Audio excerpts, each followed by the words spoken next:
በስመ አብ ወወልድ ወመንፈስ ቅዱስ አሐዱ አምላክ። በስመ አብ ወወልድ ወመንፈስ ቅዱስ አሐዱ አምላክ። በስመ አብ ወወልድ ወመንፈስ ቅዱስ አሐዱ አምላክ አሜን። የአባቶቻችን አምላክ የቸርነት ባለቤት ቸሩ እግዚአብሔር ከዚህ ሰዓት ከዚህ ዕለት ያደረሰን ቅዱስ ስሙ የተመሰገነ ይሁን። እንዴት ዋላችሁ?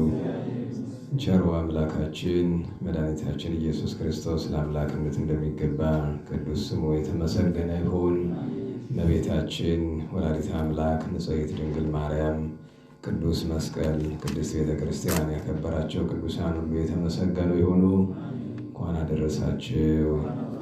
የጻድቁን የቅዱሳንን በረከት ቸሩ አምላካችን ያሳድርብን። የቅዱስ ዮሐንስ መልእክት አንደኛይቱ ምዕራፍ 3 ቁጥር 1 የእግዚአብሔር ልጆች ተብለን ልንጠራ አብ እንዴት ያለውን ፍቅር እንደሰጠን እዩ፣ እንዲሁም ነን። ስለዚህ ዓለም እርሱን ስላላወቀው እኛንም አያውቀንም። ወንድሞቻችን ወይ ዛሬስ የእግዚአብሔር ልጆች ነን። ምን እንደምንሆንም ገና አልታወቀልንም። በሚታወቅልን ጊዜ ግን እንደ እርሱ እንደምንሆን እናውቃለን። እርሱ እንደሆነ እርሱን እናየዋለንና። በእርሱም የሚታመን ሁሉ እርሱ ንጹሕ እንደሆነ ራሱን ያነጻል። ኃጢአትን የሚሰራት ሁሉ እርሱ በደልን ደግሞ ያደርጋል፣ ኃጢአት በደል ናትና። እርሱም ኃጢአትን ያስወግድ ዘንድ እንደተገለጠ ታውቃላችሁ። በእርሱም ኃጢአት የለም። በእርሱም የሚኖር ሁሉ አይበድልም፣ የሚበድልም ሰው አያየውም አያውቀውምና። ልጆቼ ሆይ ማንም አያስታችሁ። እርሱ ጻድቅ እንደሆነ ጽድቅን የሚያደርግ ሁሉ ጻድቅ ነው። ኃጢአትን የሚሰራትም ከሰይጣን ወገን ነው። ጥንቱን ሰይጣን በድሏልና፣ ስለዚህ የሰይጣንን ሥራ ይሽር ዘንድ የእግዚአብሔር ልጅ ተገለጠ። ስለ ቅዱስ ቃሉ ቸሩ አምላካችን የተመሰገነ ይሁን። ቅዱስ ዮሐንስ በመልእክቱ የጻፈውን በሰባተኛው ቁጥር ያለውን መነሻ እናደርጋለን። ኩሉ ዘይገብራ ለጽድቅ ጻድቅ ውእቱ፣ ጽድቅን የሚሰራ እርሱ ጻድቅ ነው ይላል። እንግዲህ ይህ ሰዓት ፍትሐ ነገሥት የምትማሩበት ሰዓት ነበረ። አስተማሪው አልተመቻቸላቸው ይመስለኛልና አሁን ቅርብ ሰዓት ነው ሜሴጅ ያደረጉ አስተማሪ ስለሌለ ትሸፍን እንደሆነ ብለውና እንግዲህ ይሁን እዚሁ ከምንወቃቀስ ቃል እግዚአብሔር እንማር።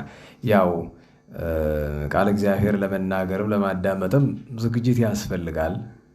ደግሞ አንዳንድ ጊዜ ደግሞ በራስ መተማመን እንዳይሆን ካልተዘጋጀው ማለቱ እግዚአብሔር የወደደውን ነገር እንሞክራለን። ከሚቀጥለው ሳምንት ጀምሮ ግን ራሳቸው አስተማሪው እንደ እግዚአብሔር ፈቃድ ያስተምሯቸዋል። የተጀመረው ክፍል ተከታታይ ስለሆነ ገና ብዙ ጊዜ ልትማሩት የሚገባ ስለሆነ ማለት ነው። ጓደኞቻችሁ፣ ወንድም እህቶቻችሁን መጥተው እንዲማሩ ምከሩ።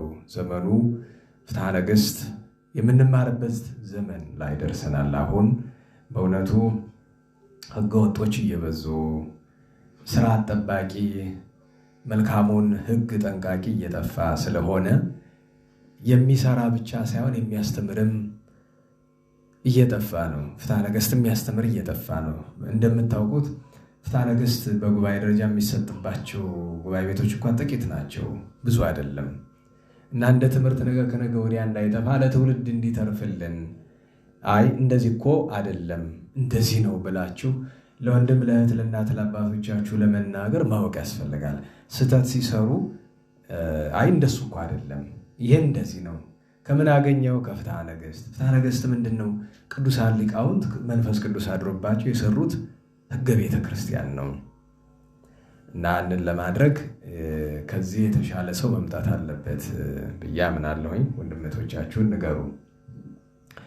ርዕሳችን ኩሉ ዘይገብራ ለጽድቅ ጻድቅ ውእቱ፣ ጽድቅን የሚሰራት ሁሉ እርሱ ምንድን ነው?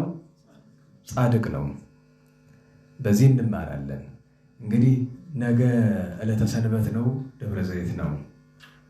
በዕለተ ሰንበት ቅዳሴ ሲገባ የመጀመሪያው ኃይለ ቃል ሙሉ ኃይለ ቃሉ የሚገኘው በኢሳይያስ ሆኖ ግን ቅዱሳን እነ ቅዱስ ባስልዮስ ስርዓተ ቅዳሴን ሲያዘጋጁ ከቅዱስ ዮሐንስም ከቅዱስ ኢሳይያስም አዘጋጅተው የሐዋርያትን ስርዓት አክለው አዘጋጅቶታል አይደል?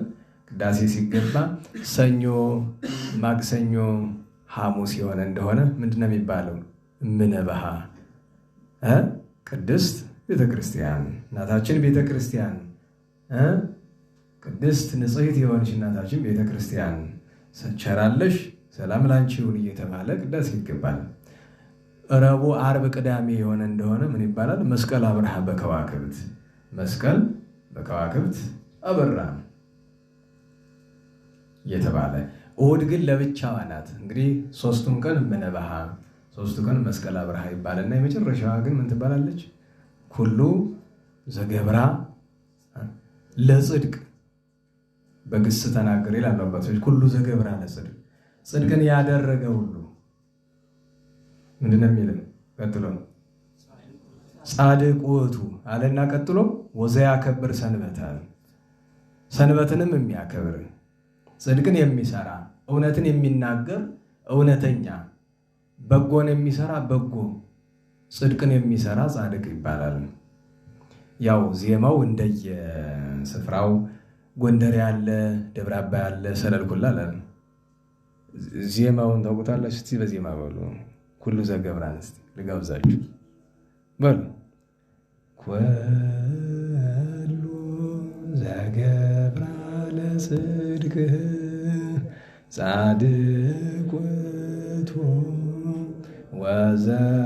ወዘያከብር ሰንበተ። እንደዚያ ነው አይደለም? ኩሉ ዘገብራ ለጽድቅ። ከዚያ ኢይበል ፈላሲ ዘገባ፣ ፈላሲ ስደተኛ፣ አንድም ከሌላ እምነት ወደ እምነት የመጣ አንድም በንስሐ የተመለሰ ሰው ምንድነው? ቀጥሎ ሀበ እግዚአብሔር፣ ወደ እግዚአብሔር፣ ወደ ደጁ፣ ወደ ሕይወት፣ ወደ ሥጋ ወደሙ፣ ወደ ቅዳሴ፣ ወደ ክርስትና የመጣ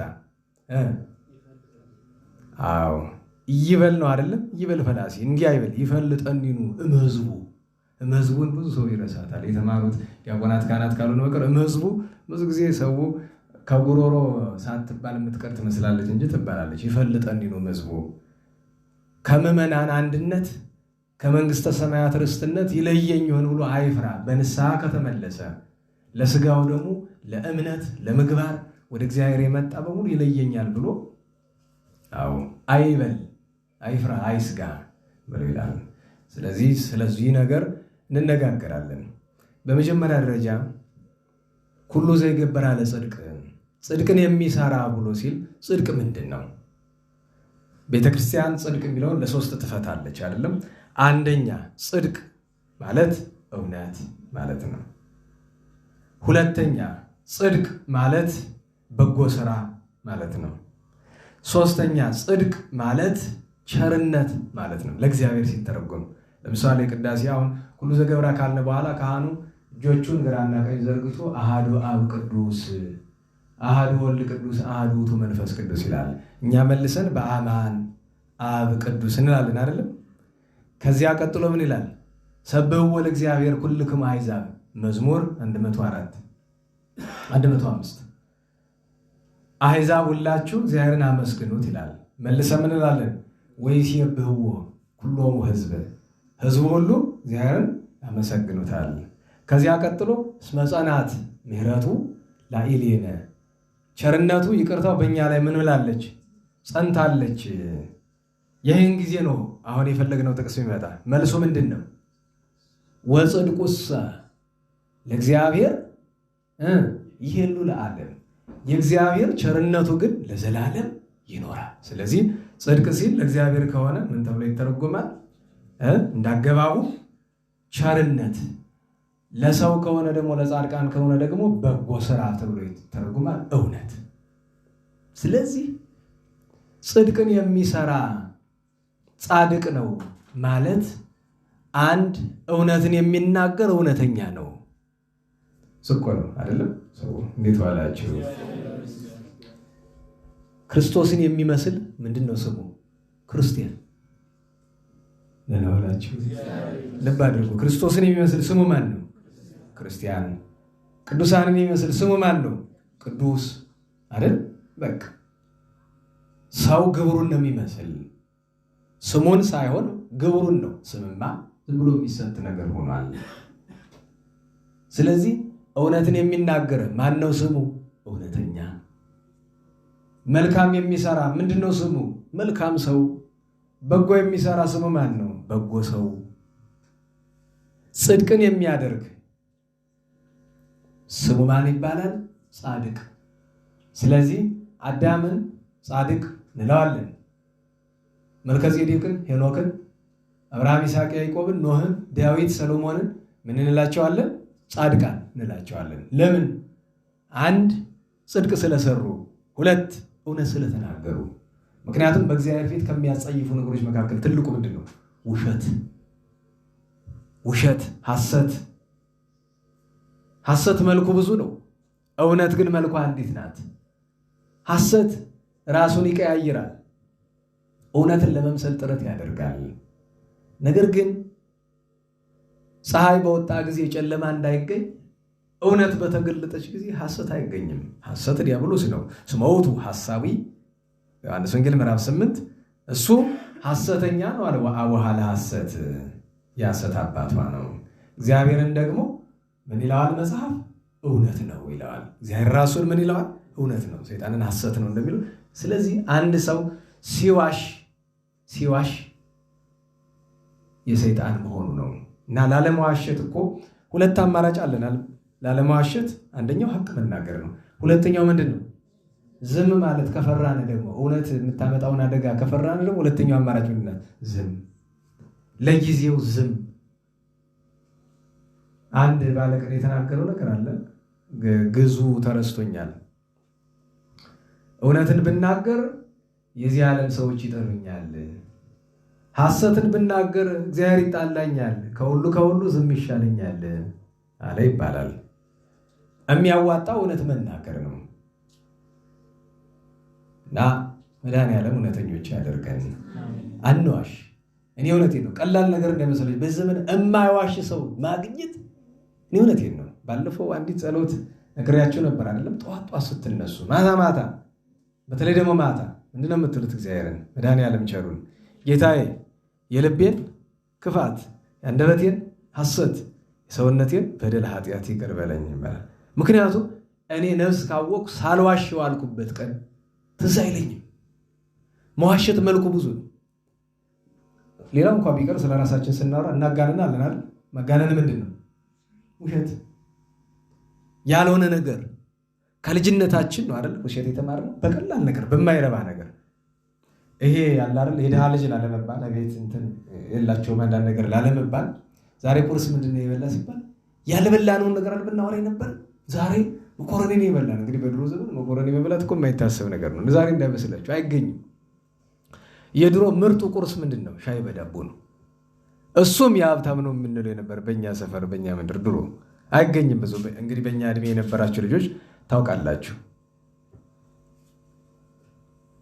እና ከልጅነታችን ጀምሮ ያላደረግነውን ነገር አደረግን ብለን ስንል ተቆጭ። በእርግጥ ድሮ ተቆጭ ነበረ። ጎረቤት ሁሉ ልጅ ይቀጣል፣ አንተ ለምን ትዋሻለህ ይባላል። የሚገርማችሁ ነገር እንዲያውም በጣም ተቆጭ ከሚባሉ ከኛም አልፎ የሰፈር ልጆችን የሚቆጣ የኛ አባት ነው። ይቀጣል እየዞረ። እዚህ የተነገራችሁ ከሆነ አንድ አስተማሪ እግዚአብሔር ፍሬ የሚያስተምር የነበረ ልጁ በጣም ዱርዬ የሆነበትና ይደበደዋል። እና አንድ ቀን መጥቶ አረ ገልግለኝ እንዲያው ሳላጠፋ አባት እየደበድብኝ አለ። እንዲህ ሳታጠፋ ይደበድባል እቆጣዋለሁ ብሎ ሄደና አንተ እያገሌ ለምንድን ነው ልጅ የምትደበድብ ይላል። አረ ጋሽ ይገርምሃል እኮ ሰርቆ የእውነት አለ በለያዘው ሰረው ተባለ። ለሁለት እምሽክ አድርጎ ኋላ መንገድ ላይ ሳገኝ አባትህን ጠብቀኝ በለው ሲለኝ ነበረ። የድሮ ልጅ ያው ባፉ ነው እንጂ በተግባር አይደፍርም። እና የሰፈር ልጅ ከተቀጣ መቼም የቤት አቀጣጡን መገመት አያቅትም። እና ሰፈር ላይ የሆነ ነገር ጠፋ፣ የሆነ ነገር። ከዛ የሰፈር ኩታሬ ፈተሽ ተብሎ ሲሰለፍ እኔና ወንድሜ ያያገሌ ልጆች እዚህ ነገር አይገቡበትም ተብለን እኛ ሳንፈተሽ ቀረን። የሚገርማችሁ ግን የወሰድኩት ነው የነበርኩ። አያችሁ፣ ጥሩ ስም ጥሩ ነው አይደል? ያችን ነገር ያነሳኋት እኔ ነኝ። ያችን ነገር ግን አያደርግም። እነሱ ጋሽ ገር ለምን ይቻላል? ያ ተጽዕኖ ምንድን ነው?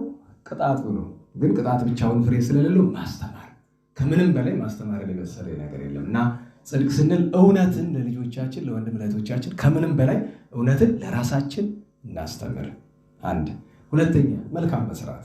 አሁን ትናንት ስለ ሚዲያ ስንነጋገር እንዳነሳሁላችሁ መልካም ስንሰራ እኔ በህይወቴ ከሚያስገርሙኝ መልካም ስራዎች ገዳማትን አውቃለሁ፣ ብዙ ሰው አይቻለሁ። በህይወቴ የመጨረሻ መልካም ስራ ያየበት ስፍራ የት ነው ብትሉኝ ለአርማጭሆ ጃኒካው የሚባል ስፍራ የሚያቅሰዋለ ጃኒ ፈንቀራ ወይ ጃኒካው የሚባል እዛ ሰርቻለሁ። አንድ 3 ወር ወይ 4 ወር አካባቢ። እኔን የገረመኝ ነገር መሰላችሁ? ጃኒካው ተክለ ሃይማኖት ይባላል። ትልቅ ስፍራ ነው። በነገራችሁ ላይ አፄ በካፋ የተማሩበት ነው። ወይም ደብረ ሞጊናን ታውቃላችሁ? በደብረ ሞጊና ስር ነው የሚተዳደር የነበረ። ነገስታቱ በሙሉ የተማሩበት እነ ራስ አሞራው ውብነህ ተሰማ ስንት ጀግንነት የሰሩበት ጥንታዊ ቤተክርስቲያን ነው። የሚገርማችሁ በጣም ግሩም ቅርስ ነው። እና እዛ ለስራ ሂደን እኔን የሚያስገርም ይመስላችሁ ጠዋት 12 ሰዓት ይሁን 1 ሰዓት ይሁን ስንነሳ በሬን ስከፍተው ከበሬ ላይ ምን አገኛለሁ? ሪፋ ታውቃላችሁ? ምንድነው ሪፋ? በቆሎ አይደል? ሪፋ ለምለም ሪፋ ነው። ታዲያ እንጨት ውሃ በቅል ወይ በጀሪካ ከዛ እንጨት ብያችኋለሁ፣ እንቁላል። የሚገርማችሁ ነገር አስሉት። ምንድን ነው ይሄ? ቁርስ ነው። ሰርቼ እንድበላ ማለት ነው። እኔን የሚያስገርመኝ ማድረጋቸው አይደለም። የጃኒካው ሰዎች ማን እንዳደረገው አላውቀው። እያችሁ አባቶቻችን ምን አሉ? የደግነት መልኳ መስጠት አይደለችም፣ መስጠትን መደበቅ ናት አሉ። የቅዱስ ኤጲፋንዮስን ታሪክ ታውቀው የለ? ያ ልጆቹ ለዝሙት ሊሸጥ የነበረውን ሰውዬ ሌሊት እየተደበቀ እየመጣ ቅዱሳን ቸርነት ተአምር ካደረጉ በኋላ ምንድን ነው የሚለው? አቡነ አብየ ጊዜ ደቀ መዝሙራቸውን ከደንጊያ ከአለት ውሃ ፈልቀው ካጠጡት በኋላ ምንድን ነው ያሉት? ኢትንግር ለመኑሂ፣ ለማንም እንዳትናገር፣ ብትናገር ግን አሉ ከመይትኩን ውጽዋ በረከቴ በኩሉ ማይል ሕይወትከ፣ በእኔ ምክንያት እግዚአብሔር ከሚሰጥ በረከት የወጣ ትሆናለህ ብለውታል። ዛሬ የቸገረ ነገር እንደሆነ እያንዳንዷን ነገራችንን ብንችል በአደባባይ ሰው በሚያይበት እንሰራዋለን። ቢያቅተን ደግሞ ኋላ እናወራዋለን። እንዲያው እኮ ባታውቁልኝ ነው እንጂ አብድዩ ቅዱስ አብድዩ ኤልያስ ባታውቅልኝ ነው እንጂ እኮ 100 ነቢያትን እኮ እንደዚህ አድርጋለሁ። ግን እሱ እንደዚህ ስላለ አንነቅፈው፣ ቅዱስ ነው። መንፈስ ቅዱስ አናገረው እንላለን። አንዳንድ ጊዜ መንፈስ ቅዱስ ያናገራል እኮ አይደል? አባቶቻችን ለማስተማር ለምሳሌ አባ መቃርስ አንድ ቀን እንዲህ የሚል ታሪክ ተረከላቸው። አንድ ሰው ነበረ በበረሃን የማውቀው እና በበረሃ የነበረ ሰው አንድ አገረ ገዢ መኮንን ሊጠይቀው መጣ። ከርቀት ሲያው ልብሱን ልቁልቅ አድርጎ እንደ እብድ ሆነ። ከዛ መጥቶ በአካባቢ የነበሩ መነኮሳትን እንዲያው ነገሌ የሚባል አባት ማን ነው ልባረክ ብዬ ያውልህ አሉት። ይሄ እብዱ ወይኔ በከንቱ ደከምኩ ብሎ ወደ ከተማ ተመለሰ። ከዚያ መነኮሳት ተሰብስበው ለምን እንዲያደረክ ቢሉት አይ የእግዚአብሔር ሰው ከመሆኔ በፊት በተፈጥሮ ሰው መሆኔን ማክበር ነበረበት ብሎ አላቸው። የሚገርማቸው ይህ ታሪክ የማን ነው? የራሱ የአባ መቃርስ እኮ ነው። ነገር ግን ለማስተማር መንፈስ ቅዱስ ግድ ቢለው እንኳን ምን ያደርጋል? የሌላ ሰው አስመስሎ ይነግራቸዋል። በቅዱሳን የራሳቸውን ታሪክ እንደዛ የሚናገሩበት ቀን አላቸው። የራሳቸውን ታሪክ የሌላ አስመስለው ይናገራሉ። እና ስለዚህ መልካም ስራ በእግዚአብሔር ፊት ዋጋ የሚኖረው መቼ ነው? ሰው ሳያውቀው ሲቀር። ጌታም ተናግሯል፣ በስውር የሚያባታችሁ በፍርድ ቀን በግልጥ ያስረክባችኋል ብሏል። እና ስለዚህ ጽድቅ ብለን በጎ ስራ ካለ ቅዱሳን ለየት የሚያደርጋቸው በጎ ስራ ከመስራታቸው በላይ በጎ ስራውን እዩልኝ አይሉም። ሲታወቅባቸው ሀገር ትተው ይጠፋሉ። ታዲያ ጽድቅን በመሰወር በዓለም ታሪክ ገብረ መንፈስ ቅዱስን የሚያክላቸው የለም። ዛሬ እንዲያው ገድለ ገብረ መንፈስ ቅዱስን ባጭር የምንነጋገር አባታችን ገብረ መንፈስ ቅዱስ ከ562 ዘመናቸው 559ን በገድል ኖረውታል። በ3 ዓመታቸው ነው ገድል የወጡት። ስምዖን አቅሌስያ የሚባሉ በኔሳ ወይ ማርጋዲያ ወይ መኖፍ በምትባል ስፍራ እግዚአብሔርን የሚያመልኩ ነበሩ። በመቼ ብትሉ በ9ኛው መቶ ክፍለ ዘመን አጋማሽ ላይ ስምዖን ወአቅሌስያ ዘነበሩ በነሂሳ በኃጢአ ውሉድ በከዩ መጠነ ዓመታት 30 ዘመን አልወለደችልኝም። እንዲያውም አንዲት እናንተ ጋር ጉባኤ የምትባል የነበረች አሁን እስቀርታለች። ልጅ ስላጣሁኝ እንዲያው በእኔ ምክንያት ባሌ ልጅ አልባ ከሚሆን ከሌላ ሴት ሌላ ያገባ እንደሆነ አሁን በነገራችሁ አሁን ይሄ ጽድቅ ነው። እቺ አሁን ምናልባት የቴክታንና የበጥሪቃን ነገር ሰምታ በእሷ ቤት በቃ እማዬ እንዳቅምሻልም ያለው አስባችሁታል። ባሏን አመንዝራ እንዲሆን ያ ብሉይ ኪዳን ነው። በአዲስ ኪዳን ልጅ ስላልወለድኩለት ባሌ ከሌላ ሴት ሂድ ተብሎ ይነገራል። ይሄን ሁሉ የምትይ አልወለድሽልኝም ብሎ ተጣላሽ? ኧረ በጭራሽ ትዝም አይለው እሱ አለች እና አመፀኛ ሆነሽ ነው። እና በእውነቱ መከነች ደረቀች ሳይል እግዚአብሔርን እየለመነ እሷም እየለመነች 30 ዘመን ጻድቃን ነበሩ ስምዖንና አቅሌስያ። ከዚያ በ30ኛው ዘመን ስሉስ ቅዱስ ወወነፉ በውስተ ከርሳ ስሉስ ቅዱስ እፍ አሉባት ይላል በረድኤት ተወልደ እምኔሆሙ ቀናያ አናብስት 60 አንበሳ የሚገዛ ከእነርሱ ዘንድ ተወለደ በኃይለ አምላኩ ዘይሠሪ አበሳ። በፈጣሪው ስልጣን ከፈጣሪ በተሰጠው ስልጣን አበሳ በደልን የሚደመስስ ቅዱስ ካህን ከእነሱ ተወለደ ይላል። ተወለደ ገብረ መንፈስ ቅዱስ አባታችን። እግዚአብሔር የእናታቸውን ጡት እንኳን እንዲጠቡ አልፈቀደም፣ ፈቃዱ አይደለም። መልአኩ ቅዱስ ገብርኤል ተልኮ ወደ ሰማይ ወሰደ። ለእመቤታችን ሰጣት። እመቤታችን ድንግል ማርያም ታቅፋ ስማ ባርካ ለስሉስ ቅዱስ አቅርባ ስሉስ ቅዱስ ባርከው ቅዱስ ገብርኤልን መልሰው ወስደህ ለገዳማውያን ስጣቸው ተባለ። በዚያ ወራት በነሂሳ ዙሪያ በነበረ ገዳም አበምኔት የነበሩ ማን ይባላሉ? አባ ዘመደ ብርሃን። ሰላም ለቆምከ እንበለ ያብጽሕ አቅሞ ለዘመደ ብርሃን አቡከ ከመቆመ መልአክን ተገረሞ። የእግዚአብሔር መልአክ ከደጅ አስቀምጠውና ገብቶ ቅዱስ ገብርኤል ውጣ፣ እግዚአብሔር ልጅ ሰጥቶሃል፣ አስተምረህ በዳዊት አሳድገው ብሎ አለው። አይ ይሄ እውነት ከእግዚአብሔር የሆነ እስቲ ልመርምር ብሎ ቢወጣ የ3 ዓመት ሕፃን ቢሆንም መልአክ የሚመስል ግርማው የሚያስፈራው ነው ስላገኘ ለዚያ ነው እንበለ ያብጽሕ አቅሞ ገና በ3 ዓመቱ ለዘመደ ብርሃን አቡከ ከመቆመ መልአክን ተገረሞ አለና እዚህ በኋላ ያለችው ጸሎት ስትገርማለች። ገብረ መንፈስ ቅዱስ ህባአኒ እምሰዓተ በቀል ወተቀይሞ በበቀል በፍርድ ቀን በዚያች በዳግም ምጽአት ይላል ሰውረኝ እባክህ ሰውረኝ። ቅድመ ገጸ ክርስቶስ ፈጣሪ በፈጣሪያችን በክርስቶስ ፊት ሶባ ያዘክር ቀዊሞ ቆሞ ይህንን ሲያዝ ምን አለ? ሰማዕት ደሞ ወጻድቅ ጾሙ። ሰማዕታት በክርስቶስ ፊት በፍርድ ቀን ምንድን ነው የሚያቀርቡ? ደማቸውን ያፈሰሱትን። ጻድቃንሳ እውነተኛ ጾማቸውን። ጾም የተባለ ከእህል መከልከላቸው ብቻ አይደለም፣ ትርምታቸውን ያቀርባል። ያን ጊዜ እኛ ምንድን ነው የምናቀርበው? እዚያ እኮ ነው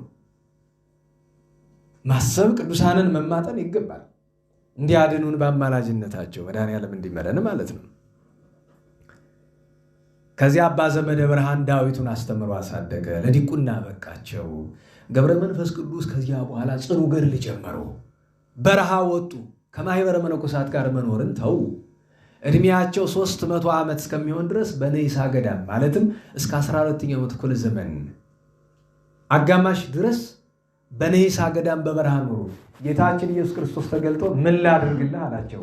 ከሰው ልጆች ሰውረኝ፣ ሰው እንዳያውቀኝ ፈቃድን እፈጽምልሃለሁ፣ ሰዎች እንዳያውቁ አደርግሃለሁ። እንኳን በዓለም ያለ ሰው በገዳም ያሉ ቅዱሳን አንተ ካልፈቀድክላቸው በቀር እንዲያዩ አልፈቅድም። ሰረገላ ሰጥቻለሁ፣ ወደ ፈቀድክበት ሂድ ብለው አላቸው። ቅዱሳን ቢበቁ የገብረ መንፈስ ቅዱስ ልዩነቱ ምንድን ነው? አርኬውን ይላል ሰላም ለከ ገብረ መንፈስ ቅዱስ ረቡኒ። መምህር ሐዋርያ ሰባኪ ወንጌል ገብረ መንፈስ ቅዱስ ሰላም ላንተ ይሆን። ዘአናብስተ ታሰግድ አናብስት የሚሰግዱልህ ወአናምርተ ታገኒ ነብሮች የሚገዙልህ። እንዘ ይትፈቅድ ምንድን ነው የሚለው? አርኬውን ያጠናል። እንዘ ይታስስ መፍቅደ ሥጋ ነው እንጂ የሰው ልጅ ለሥጋ ፈቃዱ ምን ያስፈልገዋል? 3 መሰረታዊ ነገሮች። አካባቢ ሳይንስ የሚባል ትምህርት አላችሁ እናንተ? እስቲ አካባቢ ሳይንስ ድሮ ምን እንደሚባል የሚያስታውስ ሰው ካለ ሽልማት። ድሮኛ በእኛ ዘመን ምንድን ነው የሚባል? ስነ ህይወት በኋላ ነው። ስነ ህይወትማ የኢህአዴግ ልጆች ነው የእኛ እንጂ ድሮዎቹ ኑሮ በዘዴ እንበላለች። ታዲያ በእንግሊዝኛ ምን አሉት? ሆም ኢኮኖሚክስ ይባላል። እንደዛ ይባል ነበራል ድሮ እኮ። ምን አሁን ያንተ ሙያው ድሮ እኮ ሃይስኩል ነበር የሚሰጥ። ምን ይባላል? ሜታል ወርክ ይባላል። ውድ ወርክ አይደል? ምን ባሪ ነበር? የእንጨት ስራ፣ የብረት ስራ እየተባለ እኮ ጠቅላላ። ደግሞ በነገራችን ላይ ዱርዬው እየተመረጠ ነው የሚገባ። ያንን የማይማረው ትምህርት የማይወዱ እየተመረጠ ነው የሚገባ ነበር። ውድ ወርክ፣ ሜታል ወርክ እየተባለ ኑሮ በዘዴ አለ። ሆም ኢኮኖሚክስ ይሉታል። አሁን ኑሮ በዘዴና ሆም ኢኮኖሚክስ በትርጉም አይገናኙም። ሆም ኢኮኖሚክስ ምንድን ነው? የቤት ምጣኔ ሀብት ነው የሚባል ተብሎ በቀጥታ ሊተረጉም የሚችል ግን እኔ ቀድሞ ሰው ይገርምኛል። ኑሮ ድሃ መሆናችን አውቀው እኮ ነው መሰለኝ ይህችን የተረጎማስ ትምህርቱን ምን እንበላ ኑሮ በዘዴ። አዎ ምንድን ነው እችን ክረምት ወጣናት በመላ በምን ተጠቅልላ የሚባል ነገር አለ አይደለም? አዎ ቀድሞ ነገር ችግር ስለሆነ ነው። ደህና ዋላችሁ። ምንድን ነው ያመጣው ይሄን ነገር? ከርስ ወጣለ ማለት እኮ ነው። ጠፋ ማለት ከርስ ወጣለ ማለት አርኪዋው። ሶስት መሰረታዊ የሰው ልጅ ፍላጎት የሚባል ምንድን ነው? ምግብ፣ ልብስና መጠለያ ነው የሚባል አይደለም? እነዚህ ሶስቱን ያልተጠቀመ አይገኝም። ከጻድቃን ከሰማዕታት ከነቢያት ጋር አይነቱ ይለያይ እንጂ ወይ ለምሳሌ ምግብ ጨርሶ የተው እና አቡነ አቢብ አሉ፣ ግን እስከተወሰነው ዘመን ተመግበዋል። ኋላ ነው ጨርሶ የተውት። ለ42 ዘመን እንደገድላቸው ለ45 ዘመን ጨርሶ ትተውታል። ግን መጀመሪያ ተመግበዋል። ኋላ ሌሎች ቅዱሳን ሳር የተመገቡ አሉ። ገብረ መንፈስ ቅዱስን ግን ምናለ እንዘ ይትሐስስ መፍቀደ ሥጋ። ገብረ መንፈስ ቅዱስ ቤት ውስጥ አድሮ ያውቃል? አያውቅም። ምግብ በልቶ ያውቃል? አያውቅም። ልብስ ነበረው? ኑሮት አያውቅም። ገና በልጅነቱ እግዚአብሔር በሰውነቱ ላይ ምን አበቀለለት? ለአባታችን ፀጉር አበቀለለት፣ ፀጉር አለበሰው። እንዘ ይትሐስስ መፍቀደ ሥጋ ወይታመከን ያለ እንዲያው ለሥጋ ምክንያት ሰጣት አታውቅም። እንዲያውም ምን አለ? ታሴስዮ ሳዕር ወተአረዝ ወቆጽለ። ቅዱሳን ሲበቁ ሳር ይመገባሉ፣ ቅጠል ይለብሳሉ። ምን ተን ያለው ለአንተ ምን ነው ይሄ? አናሂ ሰይኮል ዓለም ማሳኒ፣ ይህን ጠፊ ዓለም ናቅኸው አቃለልኸው ብሎ ይላል። ገብረ መንፈስ ቅዱስ ፀጉር አበቀሉ ሲባል ስለ አድኗቸው ላይ ስትመለከቱት እንዳለው ነው። እውነት ነው፣ ሀቅ ነው።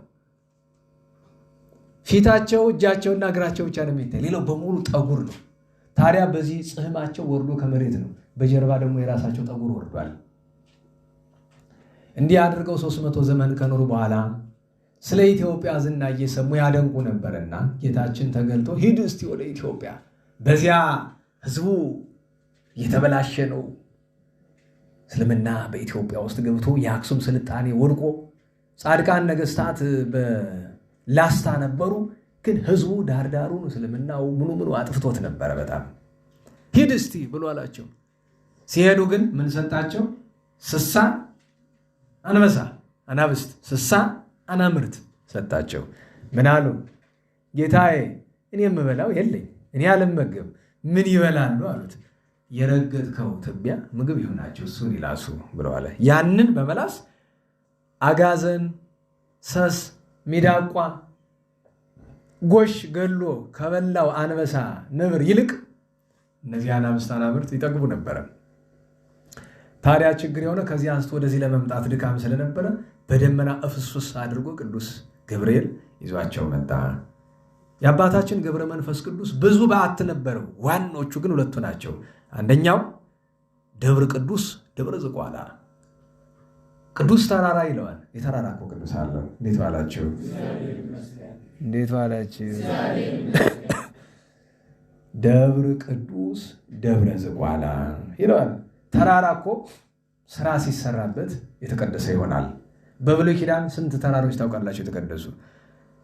መጀመሪያ ከማንን ጀምር? ደብረ ቅዱስ ራሱ አይደል? ደብረ መዛግብት ይባላል። ደብረ ቅዱስ ቀጥሉ። ሌላ አረ ማልጎምጎሙን ተውት። ብዙ ተራራ ነው ያለ። ደብረ ታቦር፣ ደብረ ቅዱስ ነው። ደብረ ታቦርን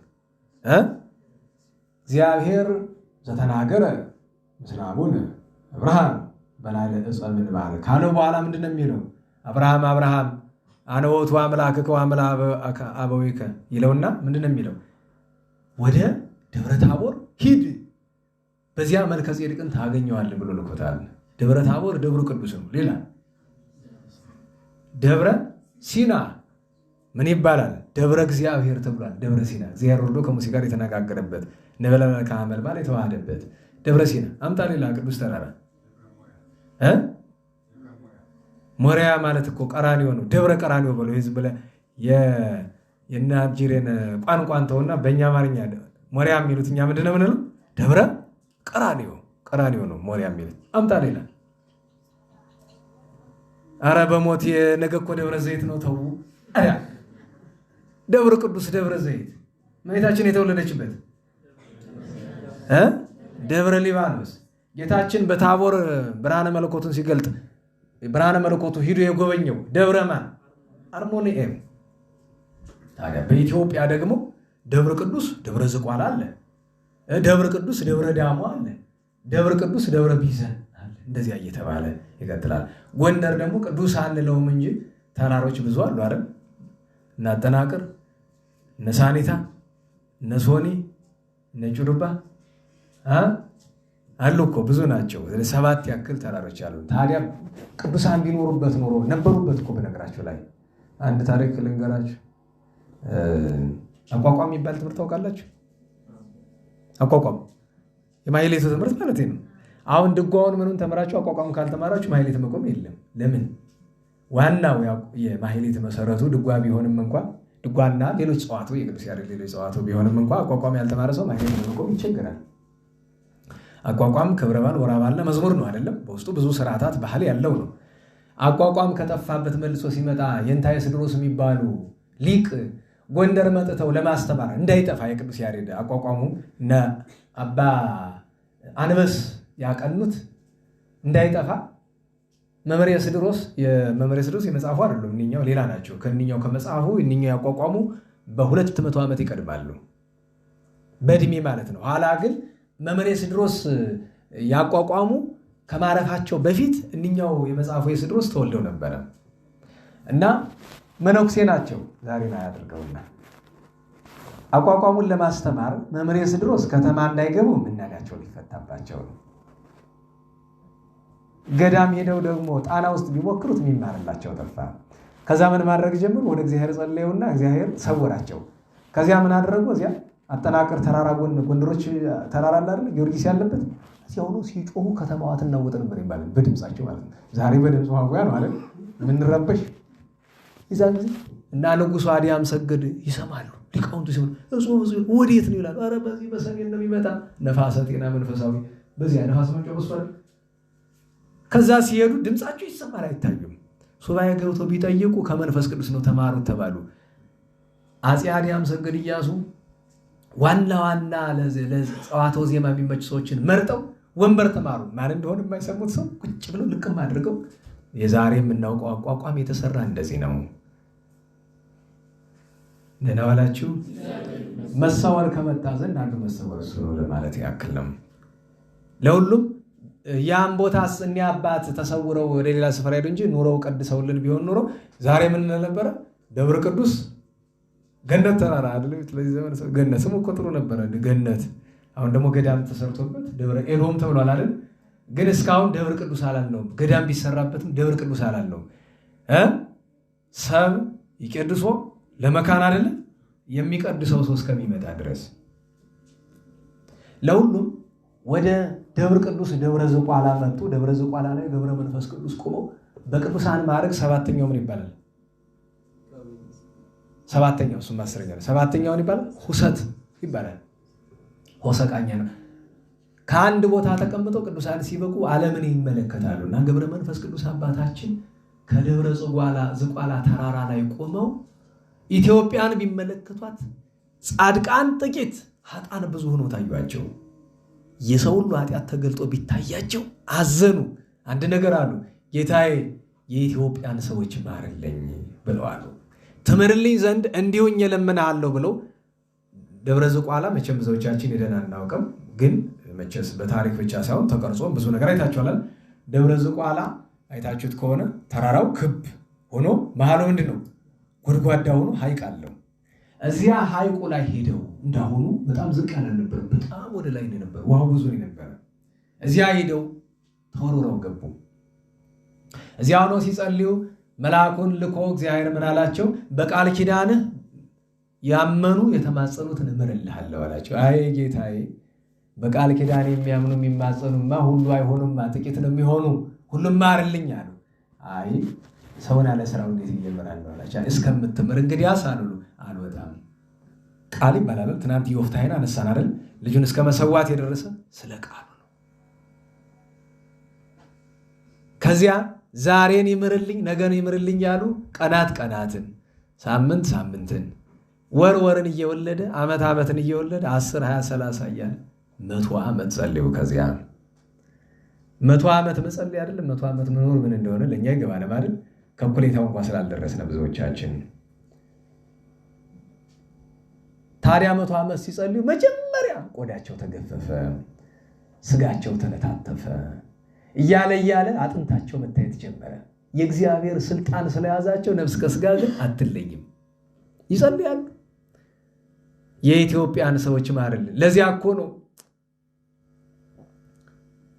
ገብረ መንፈስ ቅዱስ አቡነ በኪዳንከ አስራተ ንስሐነ ይላሉ። ዛሬ ሌሊት ማይሌታውያን በኪዳንከ አስራተ ንስሐነ 100 ዓመት ስጋው ቆዳው እስኪያልቅ ድረስ አጋንንት ጸሎቱን ስለጠሉ እየመጡ መፈተን ማሰቃየት ብቻ አይደለም፣ በሻፎ ድንጋይ አጥንቱን ይፈቁት ነበረ። 100 ዘመን ታገሰ። በ100 ዘመን እግዚአብሔር ምን አለው? የኢትዮጵያን ሰዎች ሁሉ ምን ብዬልሃለሁ? ምሬልሃለሁ አለው። ና ወደዚህ ውጣ አለ። መልአከ እግዚአብሔር እየመራ ይዞ ሲወጣ አካሉ በሙሉ እንደዚያ ሆኖ እፍ ቢልበት ቢዳሰው እንደነበር ሆነ መልሶ የአባታችን አካሉ። ከዚያ ወደ ምድር ሰደደው፣ ወደ ምድረ ከብድ። በምድረ ከብድ ሲጾም ሲጸልይ ቆይቶ ለጸሎት የሚስማማው ስፍራ ሲፈልግ ወዴት ሄደ? ፀሐይ በላይ ወጣ። ከሰማይ ዝቅ ከፀሐይ ብቅ ብሎ 7 ዘመን ጸለየ። ከዚያ እንደገና ወደ ምድረ ከብድ ተመልሶ 7 ዓመት ከቆመ ሳያርፍ ከዘረጋ ሳያት አይኑ ርግብ ሳይል ወደ እግዚአብሔር ለመነ። ስለ ፍጥረቱ ሰይጣን በአምሳለ ቋ ቁራን መስሎ መጥቶ አይኑን አጠፋው። 2 አይኑን አፈሰው። 2 አይኖቹ ፈሰው ለ2 ሳምንት ስቅቅ ሳይል ጸለየ። ኋላ ሚካኤል ወገብርኤል ግራ ቀኝ አይኑን እፍ ብለው አበሩለት። ታዲያ አባታችን ገብረ መንፈስ ቅዱስ ብዙ ቅዱሳን ደቀ መዛሙርት ነበሩት። ከነዚህ መካከል ለምሳሌ የግሽውን ዘራቡሩክን ታውቋቸዋላችሁ? የገብረ መንፈስ ቅዱስ ረድ እኮ ናቸው። አቡነ ዘራቡሩክ ዘግሽ አያችሁ። ገብረ መንፈስ ቅዱስ በእድሜ ርዝማኔ ነው የሚታወቁ አይደለም? አቡነ ዘራቡሩክም እኮ 480 ዘመን ኖረዋል። ታላላቅ ቅዱሳን እንደነ አቡነ ገብረ እንድርያስ ያሉ ብዙ ቅዱሳን ደቀ መዛሙርት ነበሩት፣ ወዳጆች ነበሩት። አንበሶቻቸው አሁን በዚያ ዘመን አባ አንበስ በዚያ ዘመን ነበሩ።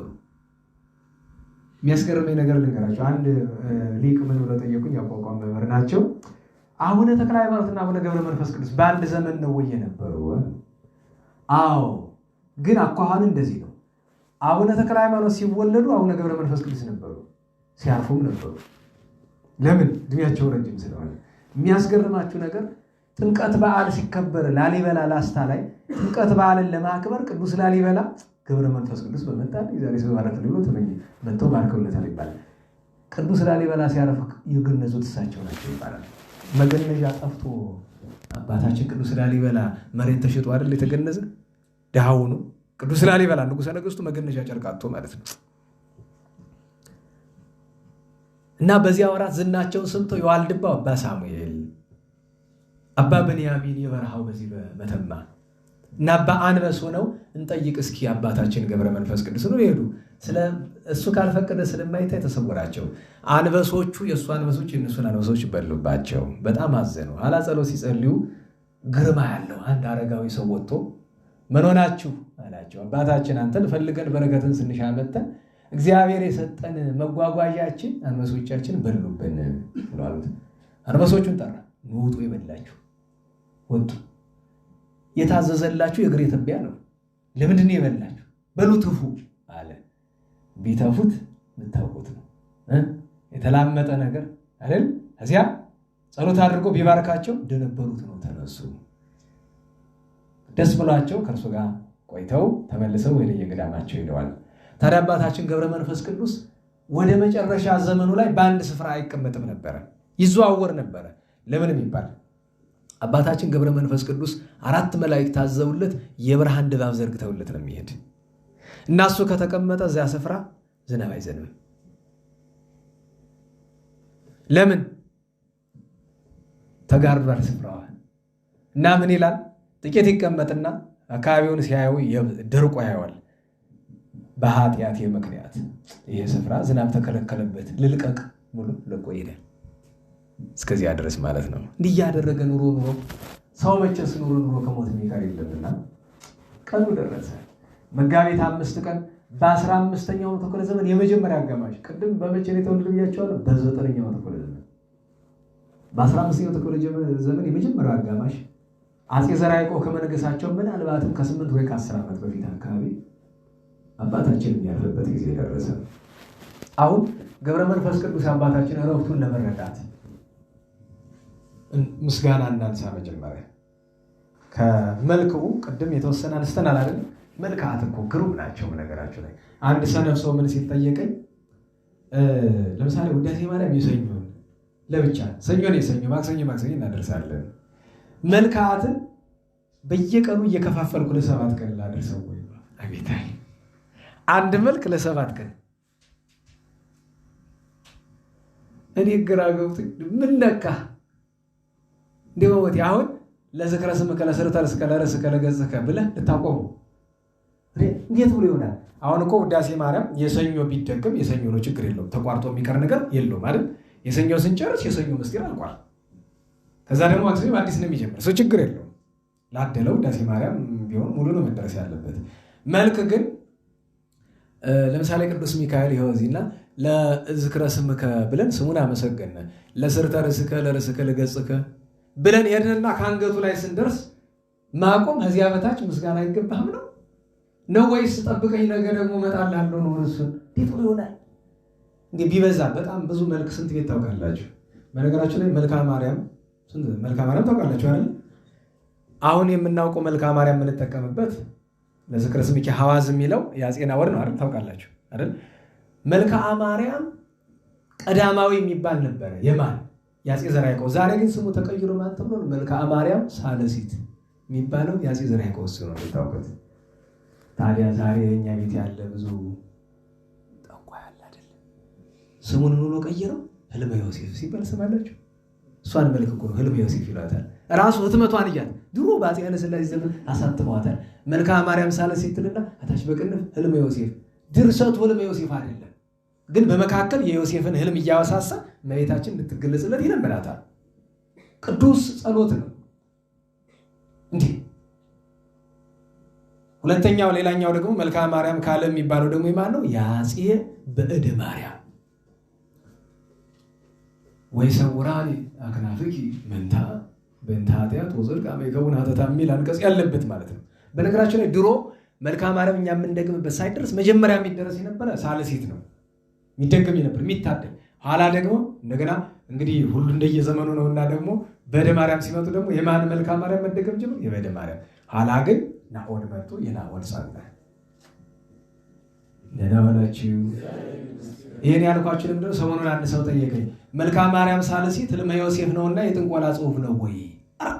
ኧረ እባክህ ጸሎት ነው። ረዳ ገባን።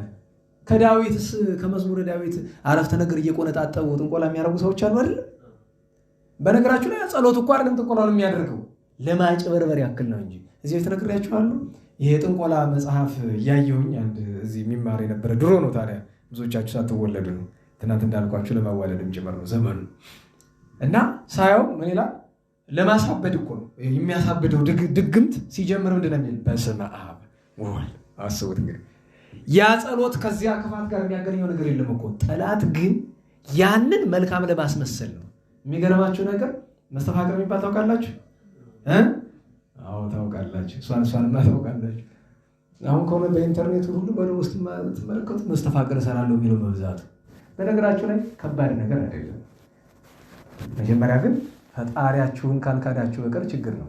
እኔ እና ያንን ድሮ እንደዛ ሲሰሩ የሚሰሩበትን እያየሁኝ በስመ አብ ወወልድ ወመንፈስ ቅዱስ አሐዱ አምላክ ሚካኤል ወገብርኤል ሱራፌል ወኪሩቤል። አስቡት እንግዲህ ሴትየቱን ወደድኩ ብላ እንድታብድ ለማድረግ እኮ ነው። ታዲያ አንዳንድ ሰው ምን ይላል? ይሄ ስም ከተጠራ ታዲያ ለምን ያንን አያስቆመውም ይላል። ተው እንጂ። ደህና ዋላችሁ። የእግዚአብሔር ስሙ ማን ነው? እንዴት ዋላችሁ? የእግዚአብሔር ስሙ ማን ነው? አናውቀውም። ተው። እግዚአብሔርማ ለእኛ እንዲገባን የተነገረ ቃል ነው። ክቡር ነው አይደል? እግዚአብሔር የሚለው ቃሉ ራሱ ክቡር ነው አይደል? ግን እሱም ለእኛ እንዲገባ የእግዚአብሔርን የባህሪ ስሙን ማን መርምሮ ያውቀዋል? አንድ ሁለት ማወቅ አለባቸው። ሁልጊዜ የምሰጣችሁ ምሳሌ አለ አይደለም? መስቀል ታውቃላችሁ? ቅዱስ መስቀል የታመመ ድውይ ይፈውሳል አይፈውስም? ንገሩኝ እስቲ። መስቀል እስጣችሁና ፈውሱበት። ታዲያ እያችሁ እኔ እናንተ ብንይዘው ይፈውሳል? ችግሩ ከመስቀሉ ሳይሆን ከማን ነው? ከያዘው እጅ ነው። ልክ እንደዚህ ያለ መንፈሳዊ ነገር ያለ እምነት ከሆነ ስራ አይሰራም። ይህን ማወቅ አለብን። እና ለማጭበርበር ነው እንደዛ የሚያደርጉት። ኋላ የሚገርማችሁ ነገር ልክ እንደዛ የመላእክትን ስም ይጠራና ወረድ ብሎ የሚመጣው ቃል ይቀፋል። እንዲያው እዚህ እንኳ ቃሉ ልናገረው የምችለው አይደለም። የአመንዝራነት ቃል ማለት ነው። ቀጥሎ የሚመጣው ይገርማችሁ ነገር አያችሁ። የጋንንት ክፋቱን በክፋት መንገድ አይደለም የሚያመጣው። ልክ ጌታችን ተኩላው ምን መስሎ ነው የሚመጣው? የምን ለምድ ለብሱ የበግ እንደዚያ ማለት እኮ ነው። ይሄ እንዴት ዋላችሁ? ምንድነው ይሉ ሊያመጣው መስመር ስለሆነ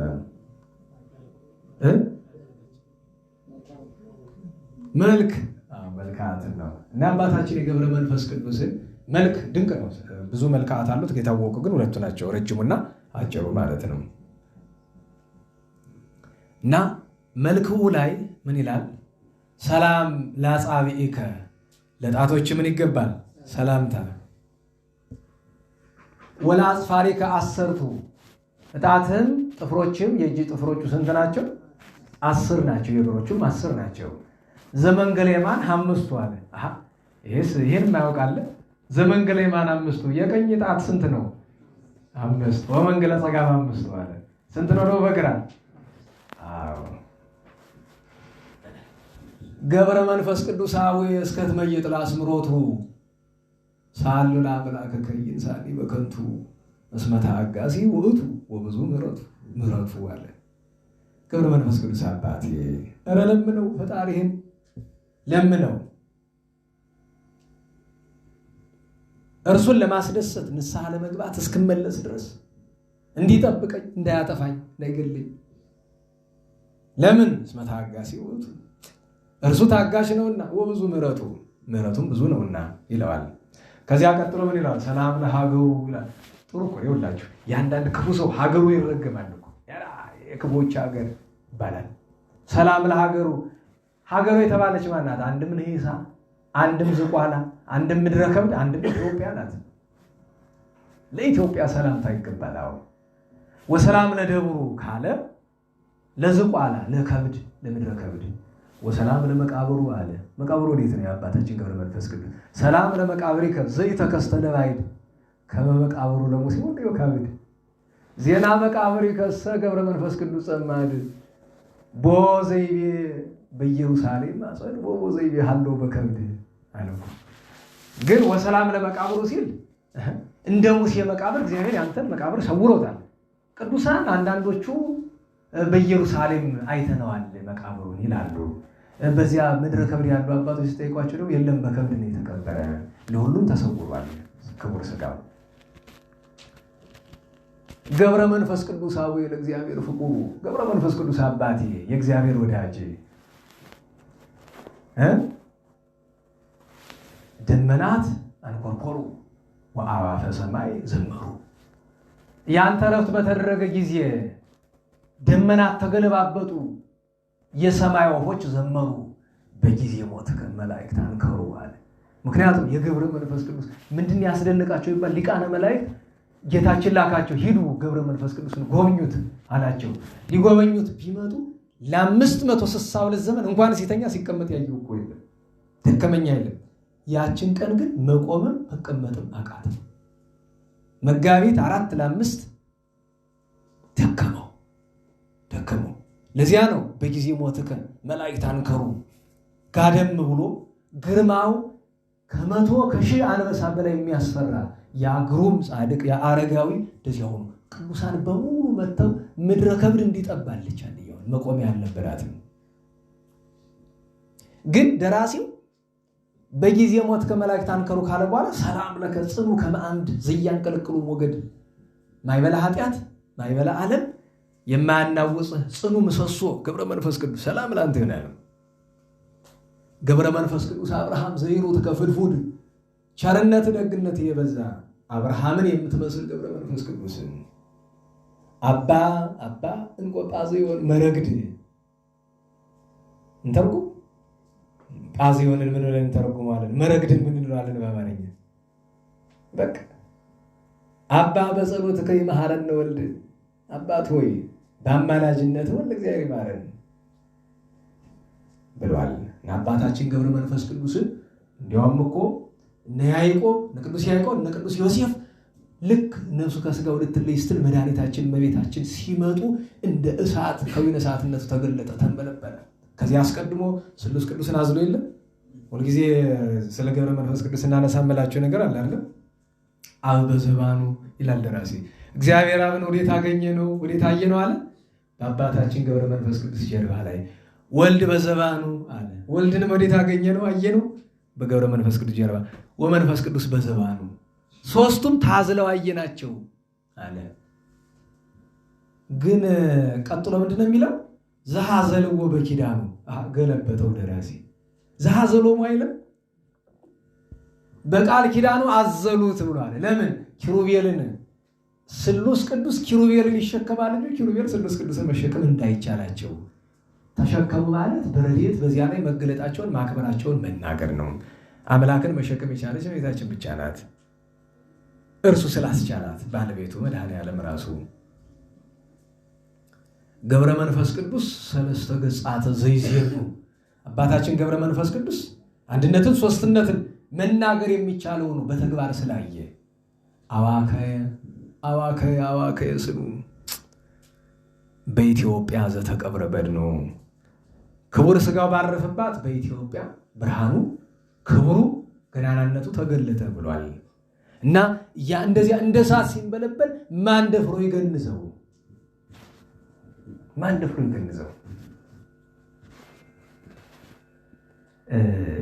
ግንዘተ ስጋ ከሰ ይመስል ምንድነው? በእደ መላእክት ውእቱ ግንዘተ ስጋ ከሰ ይመስለኒ ባሕቲቱ ብሎ እንዳይ እግዚአብሔር ያምር ባሕቲቱ። ለምን ገድሉ እንዴት እንደተገነዘ ለመናገር ገድሉን የጻፉት ቅዱሳን ከብዷቸው ኋላ ግን አባቶቻችን ምን ብለዋል? ሊቃነ መላእክት ናቸው። ለምን? እሳታውን የገነዙ እሳታውያን መላእክት ናቸው። እሳታዊ ሆኖ ነበር እሱ ራሱ እና ቃል ኪዳን ተቀበለ። ትውልድ የሚያስምር ለኢትዮጵያ። ታዲያ ስሉስ ቅዱስን ያዘለበት ታሪኩ ታየኛለህ በአንድነት በሦስትነት ተብሎት ነበርና ያቺ ቀን ስትደርስ ገብረ መንፈስ ቅዱስ ከምድረ ከብድ አልፎ ሲሄድ አንድ ስፍራ ቅዱስ ስፍራ ላይ ሲደርስ 3 ሽማግሌዎች አየ። እዚያ ማለት ልሰወራቸው ብሎ ሲል ተማይጸነ በመንበሩ ለእግዚአብሔር፣ በእግዚአብሔር ዙፋን አሉ። አንድም በኪሩቤል ነው። ዋናው ምስጢር ግን የእግዚአብሔር ዙፋን የተባለች ማናት? በድንግል ማርያም ብለን አሉ። ና በጀርባ ተሸክመንና አንዳንድ ምዕራፍ ወሰደን አሉት። እሺ አለና ሄዶ አንዱን ተሸክሞት ሄዶ ቦታው ሲደርስ አውርደኝ፣ ደክሞሃል፣ ምግብ አትበላ፣ ውሃ አትጠጣ ብሏል። ሽማግሌ ወዴት ታውቀኛለህ አሉ። በል ወንድሞቼን አምጣ ብሏል። ሄደ። አንዱን ተሸክሞ ሶስተኛ ተሸክሞ መጣ።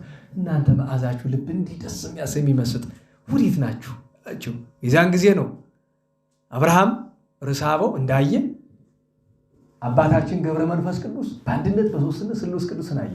ምን እንላለን? እዚያን ጊዜ ምን ትላላችሁ? እንዲህ ያለ ነገር ሲታይ ቅዱስ ቅዱስ ቅዱስ እግዚአብሔር ጸባኦት ፍጹም ሙሉ ሰማያቶ ምድረ ቅዱሳተ ስብሐቲከ ካለ በኋላ እንዘ አሐዱ ሰለስቱ ወንዘ ሰለስቱ አሐዱ ይሸለሱ በአካላት ወይትወሃዱ በመለኮት ይህንን ገብረ መንፈስ ቅዱስ ተመለከተ። በሌላ ጊዜ ደግሞ አንድ ቦታ ሄዶ አረቦች በምስራቅ ኢትዮጵያ ክፍል አረቦች እስላሞች ባሉበት ስፍራ ሄዶ ብዙ ስቃይ ተቀብለዋል። ከሁሉ እኔን የሚያስገርመኝ ነገር ያ ሁሉ በመቶ ሺህ የሚቆጠር ሰራዊት በመብረቅና በሰይፍ አለቀ። ገብረ መንፈስ ቅዱስ አባታችን እናጠቃለን ብለው ማለት ነው። ያን ጊዜ ጌታችን ምን አለው? ፈተና ነው። በነገራችን ላይ ገብረ መንፈስ ቅዱስ ወዳጅ ቤት ጠላትህን የኔንም ጠላቶች ፈጸምኩልህ አለው። አባታችን ምን አለ? ኧረ ጌታዬ እኔስ ባይሞቱ ይሻለኝ ነበር፣ ቢድኑ ይሻላል፣ ማርልኝ አለው። አይሆንም አለ። ጸሎት እየጸለይኩ እለምንሃለሁ አለና ቢሄድ ምን አገኘ? ጸድፍ አገኘ፣ እንደ ጎድጓዳ ስፍራ እንደ ገደል። ከዚያ ላይ ዞር ቢል ዛፍ አየ። ገመድ አመጣና ዛፉ ላይ እግሩን አስሮ ወደ ታች፣ እግሩ ወደ ላይ ራሱ ወደ ታች ሆኖ መጸለይ ጀመረ። ዲያብሎስ ይህችን አየና ካልገደልኩት አልገላገልም ብሎ ሄዶ ገመዱን ቆረጠበት። ታች ሄዶ ከመውደቁ በፊት ቅዱስ ሚካኤል መጥቶ ቀደመው፣ አፈፍ አድርጎ አነሳው። ገብረ መንፈስ ቅዱስ በእግር ላቁምህ፣ እንደዚሁ ይሻላል አለው። እንደዚሁ ይሻለኛል አለው። እዚያው እንዳለ ቢተው ሄዶ በ8 ጥርስ ከአለቱ ጋር ሄዶ ተገናኘ። አለቱ ሄዶ ከአለቱ ላይ በስልጣነ እግዚአብሔር ሄዶ 8 ጥርሱ ተሰካ። እዚያው ላይ 30 ዘመን እዚያው አለቀሰ ማርልኝ እያለ። በ30 ዘመን ጌታችን መጥቶ ምሬልሃለሁ አለው። ኋላ ምን አለ? ከማርካቸው ስላይቀር በድለውሃልና ይካሱ፣ ተነስተው ተጠምቀው ምግባር ትሩፋት ይስሩ አለ። ይኸውላችሁ ዝም ብሎ ማርልኝ ብቻ እኮ የለም አለ። እሺ ሂድ አስነሳቸው አለው። ጌታዬ ይህን ሁሉ ስንት መቶ ሺህ በምን ዳሳቸው አለው። ስንቱን ዳስሼ አለው። እፍ ብለህ አንዱን ዳስሰው አለው። ጸሎት አድርገው ፍሩ አንዱ የሚዳሰው ሁሉ ተነስተው ወድቀው ሰገዱለት። አስተምሮ አጥምቋቸዋል። አባታችን 562 ዘመን ሲሆነው በ15ኛው ክፍለ ዘመን መጀመሪያ አርፎ ተቀብሯል።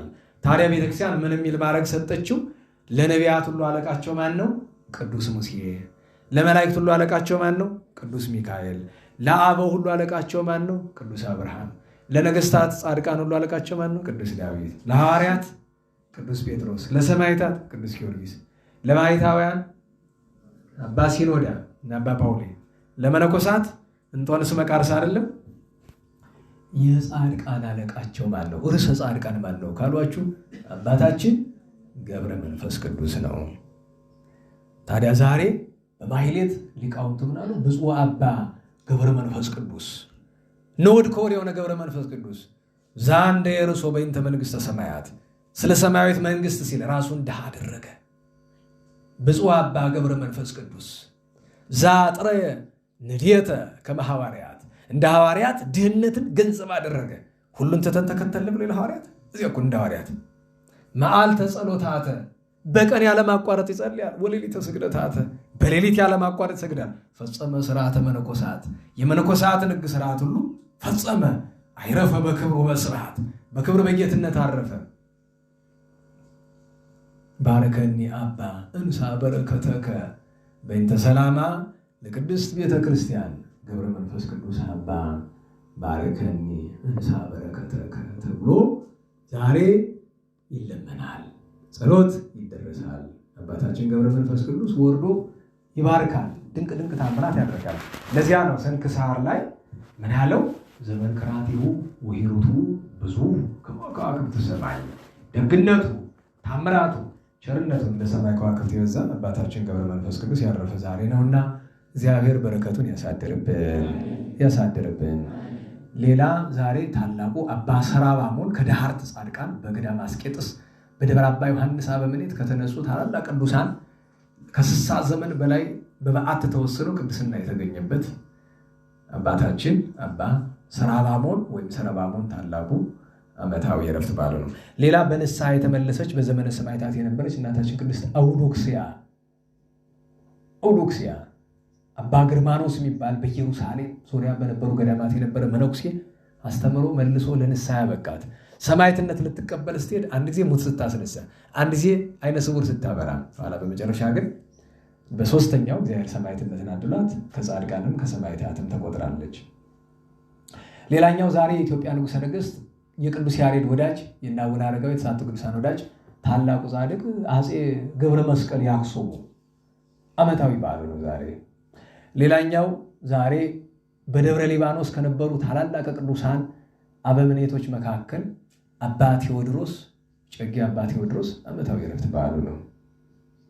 ቅድም አባ ግርማኖስን አልን። አባ ዘመደ ብርሃን ዛሬ ዓመታዊ በዓላቸው ነው። ስምዖን አቅሌስያ እናስባለን። እነዚህ ሁሉ ዛሬ ዓመታዊ በዓላቸው ተከብሮላቸዋል። የጻድቃንን በረከት ያሳድርብን። በጀመርንበት እንጨርስ። ርዕሳችን ምንድን ነው? ኩሉ ዘይገብራ ለጽድቅ ጻድቅ ውእቱ። አንደኛ ዮሐንስ ምዕራፍ 3 ከቁጥር 7 ጽድቅን የሚሰራ ሁሉ ጻድቅ ነው፣ እውነትን የሚናገር ሁሉ እውነተኛ ነው። ታዲያ የአባታችን ገብረ መንፈስ ቅዱስ ቃል ኪዳንን ለመጠቀም ጽድቅ ያስፈልጋል። ጽድቅ ከሚባሉት ነገሮች ትልቁ ምንድን ነው? ምጽዋት። ምን አልኩኝ? እንኩሉ ምግባረ ጽድቅ ይሄይስ ውሂብ ሰላም ሰላም ለዝክረ ስምከ መልካም ይብላል። ከበጎ ስራዎች ሁሉ ማን ይበልጣል አለ? ምጽዋት። ከሁሉ የምትበልጥ ምግባር ፍቅር ናት። ፍቅር መገለጫዋ ምንድን ነው? ምጽዋት። ለምን? አሁን ነገ ደብረ ዘይት ነውና ለፍርድ ሲመጣ ጌታችን ጻድቃንን ካመሰገነ በኋላ ኃጥአንን ምንድነው የሚላቸው? ሁሩም እኒ ርጉማን፣ እናንተ የተረገማችሁ ከኔ ሄዱ። እስመ ርህብኩ ተርቤ ወያብላዕክሙኒ፣ አላበላችሁኝም፣ ተጠምቼ አላጠጣችሁኝም፣ ታርዤ። በነገራችሁ ላይ የተራበ ማብላት ምንድን ነው? ምጽዋት በሉ እንጂ። የተጠማ ማጠጣት ምንድን ነው? የታረዘ ማልበስ ምንድን ነው? የታመመ መጎብኘት ምንድን ነው? መልካም ንግግር ምጽዋት ነው። የታሰረ ቢችሉ ማስፈታት፣ ባይችሉ እግዚአብሔር ያስፈታ ማለት ምንድን ነው? ምጽዋት። እንግዳ መቀበል ምንድን ነው? ምጽዋት። ስለዚህ የአባቶቻችን የቅዱሳንን ቃል ኪዳን ለመቀበል 6ቱ ትእዛዛት ያስፈልጉናል። ለዚያ ነው እኮ እምርልሃለሁ ያላቸው እና በእውነቱ ጽድቅን የሚሰራ ጻድቅ ነው፣ እውነትን የሚናገር ሁሉ እውነተኛ ነው። ስለዚህ ከጻድቃን ከተማ፣ በጻድቃን ሀገር፣ በጻድቃን ረድኤት፣ በጻድቃን ሕይወት፣ በጻድቃን በረከት ለመገኘት ከፈለግን 2 ነገር አደራ። 1 አንዋሽ። ራሳችሁን ውቀሱ። ውሸት ካፋችሁ ሲወጣ ከሰው ፊት ባችሉ ዞር ብለህ ለምሳሌ ስም የማንን ስም እንጠቀም? ስምሽ ማን? ጽዮን። ትልቅ ስም ነው፣ ገና ስም ነው። እንዳታዋርጁ ስሙ። ኃጢአት በጎ ስም ይዛችሁ ኃጢአት አትስሩ። አንቺ የሰራሽ ሳይሆን ብቻ ለፊት ነው። ካሽሽ ዞር ብለሽ ለራስሽ ጽዮን ዋሽሽ፣ ኃጢአት ሰራሽ፣ በደልሽ ብሎ ራስን መውቀስ። ሌላ የማን ስም? አንተ ማን ነው ስም? ማን ነው ደግሞ አይነን ያጠናገረ? ወድቀ ነው መተውን። አጓጉል ጨዋታ አትጫወቱ። ማን ነው ስም? ጠቢቡ አባተ ሰሎሞን ነው ስሙ። ለዚያ ነው ስትዋሽ ምን አለ? ጠቢቡ ዋሽ። ራስን መውቀስ። በጎ ስንሰራ ራስን ማመስገን አይገባም። በጎ ስንሰራ ማን ነው የሚመሰገን? ኧረ ንገሩኝ። እመቤታችን ምን አለች? ዛስቴዮ ለዝንቱ ከልብ ይወኒ ማየም ላይ ነው። እርሷን ያጠጣችሁ ግን ማን አጠጣዋለች? ንገሩኝ። ሐቅም ነው እኮ አይደለም? ውሃው የማን ነው? እግዚአብሔር። እኔ የእግዚአብሔርን ነገር ሰጠን የሰጠው እንዴት ብሎ ያስኬዳል? ስለዚህ በጎ ነገር ሁሉ ከማን ነው? ስናጠፋ ግን ራሳችንን መውቀስ አለብን። ስለዚህ ውሸትን የህይወታችን አካል እንዳናደርገው። ደግሞ እኮ የሚገርማችሁ ነገር ሐቅ ስትናገሩ ሰው ይጠላቸዋል። አሁን ጋሽ ግርማ ነፍሳቸውን ይማርና እውነት ስለሚናገሩ የሰፈሩ ሰው አይወዳቸውም። አታስታውሱም? ሀዘን ለምሳሌ ይሄዱና ሰው ሁሉ አንገት ይዞ ሲላቀስ ቆሞ ይቀራሉ። ይሄ ሰውዬ ምናምን አላዘንኩም። ካላዘንኩሳ አክስቴ አርፋ ድሮ ነው የዛሬ 20 ምናምን ዓመት ለቅሶ ላይ በዚህ በመንበረ መንግስት የአለቃ ለምለሙ ሚስት ነበረች እና አለቃ ለምለሙ ማለት የመንበረ መንግስት አለቃ የነበሩት ከኢንታ መንከር በፊትና ከለቅሶ መሀል እኔ ቁም ያለው እሳቸው እዚህ ቁመዋል። በጣም የተማሩ ናቸው ዘመናዊ ትምህርት እና ሰማይ እኔ ይሄ እዛ አባትን እናትን አንገት አልይዝም። ለምን አሉ? አንደኛ አላውቃትም ሴትዬ፣ ሁለተኛ አላዘንኩም፣ ሶስተኛ ደግሞ 92 ዓመቷ ነው አሉ። በልታለች፣ ይበቃታል። በቃ እኮ መናገር። በልታለችማ ትርጓሜ ሲሌለ ቅድስት ሐና ነቢይት እድሜዋን አስልቶ 100 ምናምን ይላል። ትርጓሜ ላይ ይላል ደህና በልታለች ሽማግሌ ነገር እና ከቻልን ሐቋን መናገር በዛሬ የፈጀን እሱ አይደለም። ከሁሉ በላይ ደግሞ መሸነጋገል ዞሮ ነው ሊያማይ መጥቶ ምን ይለኛል? አይ እሱ እኮ አቤት አቤት ይላል አይደለም። ዞሮ ነው እኮ ይላል እንግዲህ ነው እኮ አለን እኮ ማለት ነው። አይ አሁን ይደቆ ስም ልታጠፋው ነው እንደዚህ የምትለኝ። በተለይ ትንሽ ስልጣን ያለው ሰው ትንሽ ገንዘብ ያለው ሰው ሲገኝ ችግር አይደል? ልጨኝነት ይባላል። ልጨኛ ምን ማለት ነው? አዋው የሚል ለምሳሌ ድሃ ከሆነ አንድ ሲደመር አንድ ስንት ነው ይላል አንደኛው። ይሄ ሀብታሙ 8 ነው ይላል። ያ ድሃውን አንተ ሲሏል እውነት ነው ጌቶች እንዳሉት ነው። ሰሞኑን ሰምታችሁ የሆነ ነገር ተብሎ እና ለምንድን ነው እንዲህ አይነት ጥፋት የጠፋ ተብሎ አንዱ ተጠየቀ። አይ ማህበረ ካህናቱ ተመካክረው ነው ያደረጉት አለ ሰውየው ራሱን ነፃ ለማድረግ። እዚያ 2 ካህናት አሉ ይመስክሩ እነሱ አለ ነው ሲሏቸው አዎ እንዳሉት እውነት ነው። ለምን ችግር ይደርስብናል ነው ፈርቶ ማለት ነው። ቀላሉ መንገድ ምንድን ነው? ዝም ወይም ደግሞ አባቶቻችን የሚሉት ነገር አለ አይደል? ሲጠይቋቸው ምን ዝም ትላለህ ሲላቸው ኧረ እኔ እንጃ አላውቅም እኮ አንድ ነገር ነው አይደል? ኧረ እኔ እንጃ አንድ ነገር እኮ ነው። ለምን ሐሰት ቅድም ብያቸው ያለ ሐሰቱን ብናገር እግዚአብሔር ይጣላኛል፣ እውነትን ብናገር ሰዎች ይጠሉኛል፣ ከሁሉ ዝም ይሻለኛል ብሎ እኮ አለ። ከአቅም ካቃተ እንኳን ዝም እኮ ነው። ውሸት መጥፎ ነው። እና የዛሬ ትምህርት ከሐሰት ስለመራቅና ምጽዋት ስለመስጠት ነው። የቅዱሳንን ቃል ኪዳን ስለመሳተፍ እግዚአብሔር አምላካችን የአባታችን የገብረ መንፈስ ቅዱስ ዛሬ ስማቸውን የጠራናቸው ሁሉንም ቅዱሳን በረከት ያሳድርብን። ለምስጋና እንነሳ።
ቸሩ መድኃኔዓለም ፈጣሪያችን በሰላም አስጀምሮ በሰላም ያስፈጽመን። ቅዱስ ስሙ የተመሰገነ ይሁን።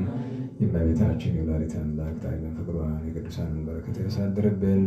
ጻድቁ አባታችን ከንጹሐን ሁሉ ክብር ያሳትፈን። ጾሞ ለማበረከት ያብቃን። ጦሙን ዘመኑን ባርኮ ከብርሃነ ትንሣኤው በቸር ያደርሰን። የእመቤታችንን አማላጅነት አስቡ። በመከራ ያሉ ወገኖቻችን ሁሉ ያስብልን። ደማቸው በክፉ የፈሰሰውን ሁሉ ደመ ሰማዕት ያደርግልን። የመምህራችን የገብረ ኪዳን ወንድማችን የፍቅረ ሥላሴ የሁለተ ትንሣኤን ነፍስ ሌሎቹንም በአብርሃም በይስሐቅ በያዕቆብ አጠገብ ያኖርልን። አስቡን የሚሉን ሁሉ መድኃኔዓለም በቸርነቱ ያስብልን። ሰላም ባወልን ቸርነቱ ሰላም ያሳድረን። አቡነ ዘበሰማያት እንበል። ይትቀደስ ስምከ ትምጻእ መንግሥትከ ወይኩን ፈቃድከ በከመ በሰማይ ከማሁ በምድር ሲሳየነ ዘለለ ዕለትነ ሀበነ ዮም ኅድግ ለነ አበሳነ ወጌጋየነ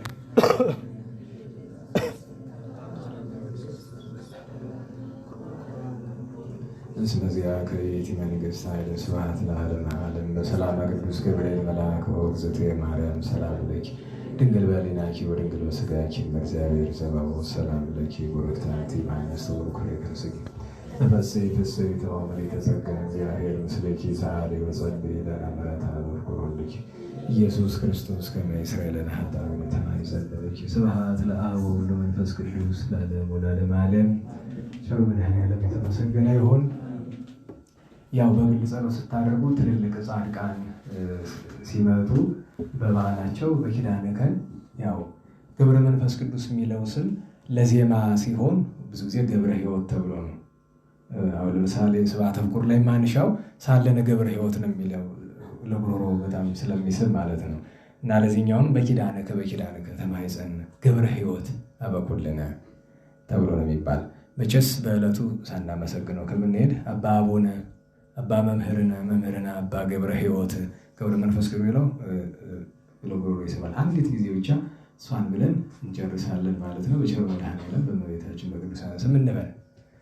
አባ አቡነ አባ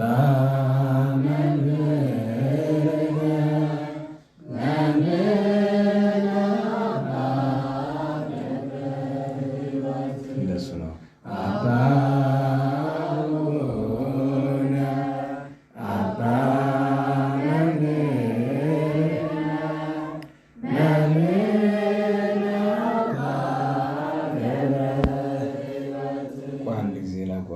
ጉሮሮ የወንዱና የሴቱ ተለያይተዋልና በአንድ ጉሮሮ ይነሳ። እንደገና ላንሳውና እንዘምር። አባ አቡነ አባ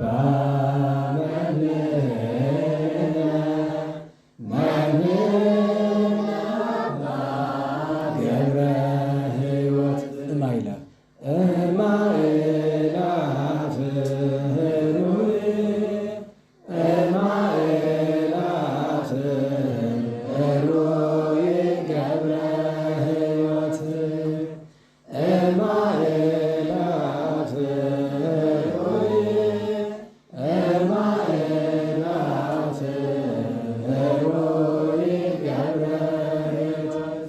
መምህርን አባ የሚለው የማይሌት ጉሮሮ ይባላል።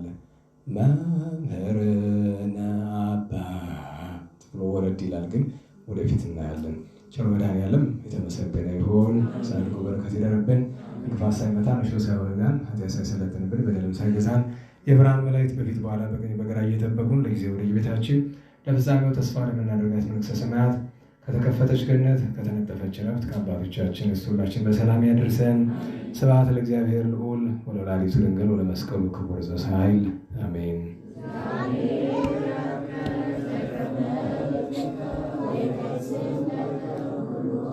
አሜን። በሰላም ያሳድረን።